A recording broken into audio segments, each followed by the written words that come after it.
김자점, 조선을 청나라에 팔아넘긴 매국노. 1장. 과거 시험도 없이 권력의 핵심으로. 1588년 전라도 나간에서 태어난 김자점은 조선 사대부 중에서도 꽤 특이한 인물이었다. 보통 양반이라면 목숨을 걸고 과거 시험에 매달리던 시절, 그는 문과 급제 한 번 없이 고위직에 오른 사람이었다. 집안 배경과 학덕 덕분에 조상의 공덕으로 벼슬을 시작한 것이다. 성혼의 문화에서 수학했고 글재주 하나는 인정받았다. 정철, 조헌 등 쟁쟁한 선배들과 같은 스승 밑에서 공부했으니 인맥도 탄탄했다. 광해군 시절, 그는 인목 대비 폐비 논의에 반대했다가 대북파에게 찍혀 조정에서 쫓겨나게 된다. 이것이 오히려 그의 인생의 결정적인 훈장이 된다. 광해군에게 핍박받은 경력이야말로 반정 세력의 공신 자격증이었으니까. 1623년 동생 김자겸이 반정의 핵심 인물 이귀의 사위였던 덕분에 김자점은 반정 모의에 자연스럽게 끼어들었다. 세검정에서 이귀, 김유, 이괄의 군사와 합류해 광해군을 몰아내고 인조를 왕위에 앉히는 데 성공했다. 반정 후 그는 정사 1등 공신의 낙흥군으로 봉해졌다. 과거 시험을 한 번 안 봐도 쿠데타 가담으로 조선 최고의 엘리트 반열에 오를 수 있었던 것이다. 놀라운 것은 반정 3개월 전에 이미 광해군 조정에 영모 계획이 탄로났다는 사실이다. 사헌부와 사간원에서 이귀와 김자점이 망측스러운 짓을 하고 있다며 보고를 하였지만 광해군과 대북파는 이를 대수롭지 않게 여기고 그냥 흘려버려 스스로 무덤을 판 셈이었다. 2장. 임경업을 도와주었다가 다시 임경업을 죽이다. 권력을 잡은 김자점이 걸어온 길을 보면 그가 얼마나 상황에 따라 이익을 좇는 인물이었는지 잘 드러난다. 그 가장 극적인 사례가 바로 명장 임경업과의 관계다. 1636년 병자호란이 터졌을 때 김자점은 도원수였다. 그런데 그 결과가 처참했다. 청군이 강을 건너자마자 아무 방어도 하지 못한 채 적을 깊숙이 들어오게 내버려뒀다. 토산 전투에서는 크게 패하여 결국 임금이 남한산성에 갇히는 치욕적인 상황이 연출됐다. 사헌부와 사간원은 즉각 도원수 김자점을 법대로 처벌하라고 요구했지만 인조는 반정 공신의 공적을 감안해 차마 처형하지 못하였다.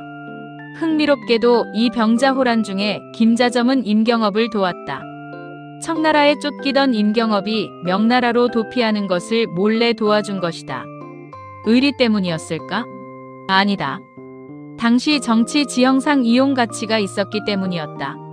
10년이 지난 1646년 청나라에 포로로 잡혀갔던 임경업이 돌아올 기미가 보이자 상황이 급변해졌다. 임경업이 돌아오면 자신이 그를 도운 사실이 청나라에 발각될 위기에 봉착했다. 청나라와의 관계를 권력 기반으로 삼고 있던 김자점에게 이건 치명적인 위기였다. 그래서 그는 청나라 관리를 통해 임경업이 고문을 받다가 죽도록 손을 썼다. 자신이 도왔던 사람을 자신이 죽인 것이다. 이 사건은 당시 조정의 북벌론자들, 특히 송시열, 송중길, 김집, 윤유 같은 이들에게 김자점을 공격할 결정적인 빌미를 제공했다. 명나라를 섬기자는 이들의 눈에는 임경업은 영웅이었고 그 영웅을 죽인 김자점은 반드시 척결해야 할 간신이었다. 3장. 소현세자빈을 제거하고 영의정에 오르다. 김자점의 권력욕이 얼마나 무서웠는지 보여주는 또 하나의 사건이 있다. 바로 소현세자빈 민회빈 강씨의 죽음이다. 소현세자는 병자호란 이후 청나라의 인질로 끌려갔다가 돌아왔는데 귀국 직후 갑자기 죽었다. 아버지 인조와의 관계가 극도로 악화된 상태에서의 의문스러운 죽음이었다. 이어 세자빈 강씨도 인조의 눈밖에 났다. 청나라에서는 이미 강빈이 왕위를 교체하려 한다는 소문이 퍼진 데다 인조와의 사이도 험악했다. 이 상황에서 인조의 후궁 수건 조씨가 등장한다. 그녀는 강빈과 갈등 관계에 있었다. 김자점은 바로 이 수건 조씨와 결탁했다. 더 나아가 그는 강빈이 인조의 수라상에 독이 든 전복구이를 올렸다는 혐의를 씌우는 데 앞장섰다. 독살 시도라는 가장 무거운 죄목이었다. 신하들 대부분이 증거 없는 이 혐의를 받아들이길 거부했다. 우의정 이시백은 시역이야말로 이를 데 없이 큰 죄인데 짐작으로 단정 지을 수 있겠습니까? 라고 반발했고, 영의정 김유와 이경석도 사살을 반대하는 글을 올렸다. 그러나 시종일관 강빈 사살을 찬성한 신하는 단 한 명, 김자점뿐이었다. 인조는 결국 강빈에게 사약을 내렸다. 그리고 영의정 김유가 이를 반대하다가 인조의 노여움을 사물러나자 그 자리를 꿰찬 것이 바로 김자점이었다. 1646년 59세의 나이로 조선의 최고 관직 영의정에 오른 것이다. 그것도 모자라 김자점은 인조의 서녀 효명옹주를 손자 김세룡과 결혼시켜 왕실의 외척이 되었다. 반정 공신에서 출발해 왕의 사돈까지 꿰찬 것이다. 강빈의 어린 세 아들은 먼 제주도로 귀양 보내져 죽었고 세자의 처남들도 쫓겨났다. 한 가문의 비극을 딛고 또 다른 한 사람이 그 위에 올라선 것이다. 사장. 청나라에 조선을 팔아넘기다. 1649년 인조가 죽고 효종이 즉위했다. 새 왕은 북벌, 즉 청나라를 쳐서 명나라에 대한 의리를 갚겠다는 강경 노선을 들고 나왔다. 동시에 그동안 밀려났던 김집, 송시열, 송중길, 김상원 같은 산림파 학자들을 대거 조정으로 불러들였다. 김자점에게는 청천벽력 같은 소식이었다. 북벌론에 반대하던 그는 사헌부와 사간원의 집중 포화를 받았고 영의정에서 파직당해 강원도 홍천으로 유배되었다. 사헌부의 탄핵 상소에는 이런 대목이 있다. 재물을 탐함은 당나라 원제 같고 저택의 사치스러움은 후한의 양기 같으며 내외를 결탁함은 송나라 한탁주 같고 나라를 저버린 것은 가사도 같다. 역사상 내노라 하는 간신들을 한 몸에 갖췄다는 혹평이었다. 그런데 김자점은 여기서 멈추지 않았다. 유배지 홍천에서 그는 상상을 초월하는 짓을 저질렀다. 청나라 통역관의 신복 이형장을 통해 조선이 북벌을 계획하고 있다고 청나라에 밀고한 것이다. 게다가 증거물로 송시열이 쓴 장릉지문을 청나라에 보냈다. 이 글에는 청나라의 연호 대신 명나라의 연호가 쓰여 있었다. 청나라는 발끈했다. 즉각 대군을 국경에 배치하고 사신단을 파견해 조사에 나섰다. 조선 조정이 발칵 뒤집혔다.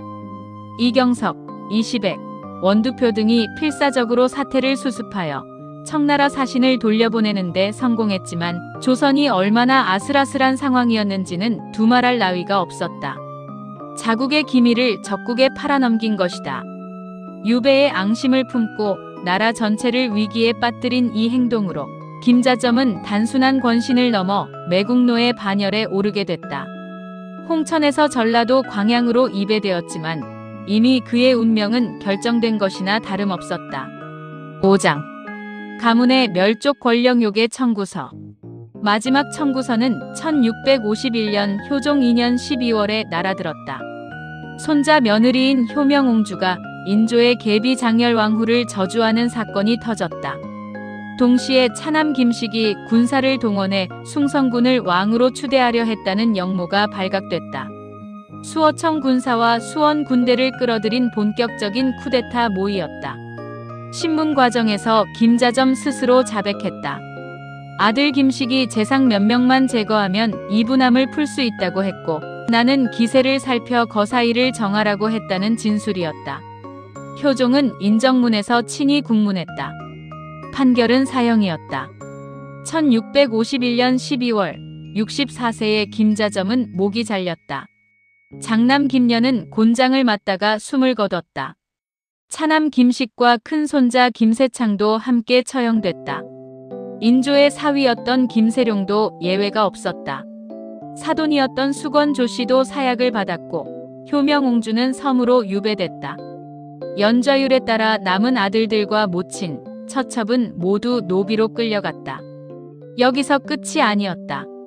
경기도 이천백족산에 있던 김자점 아버지의 묘까지 파헤쳐 부관 참시를 당했다.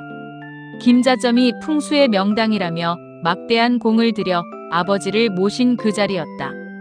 비룡상천의 명혈이라며 청미천을 막아 인공호수까지 만들었던 그 묘자리에서 관이 파헤쳐지고 시신이 다시 처형되었다. 훗날 장호원 읍지에는 이런 전설이 전해진다. 묘를 파헤쳤더니 시신이 용의 모습으로 변해 굴을 뚫으며 전진하던 중이었다. 형리들이 용의 목을 잘랐다. 전설이지만 그 이미지는 묘하게 김자점의 생애를 닮아 있다. 거의 용이 될 뻔했다가 목이 잘린 사람. 그의 죽음과 함께 인조반정의 서인 공섭하는 역사 속에서 사라졌다. 대신 김장생, 김집, 송시열의 산림청섭파가 권력을 잡았다. 한간에는 이런 동요가 떠돌았다고 한다. 이괄이 꽹과리가 되고 자점이 점점이가 되었다. 두 역신을 조롱하는 노래였다. 과거 시험도 없이 쿠데타로 올라서서 왕실의 외척이 되고 영의정까지 오른 사람. 그러나 권력의 정점에서 나라를 팔아먹고 영모를 꾸미다 가문 전체를 멸족시킨 사람. 김자점의 64년생에는 조선 역사에서 가장 극적이고 가장 처참한 권력욕의 말로로 기록되어 있다.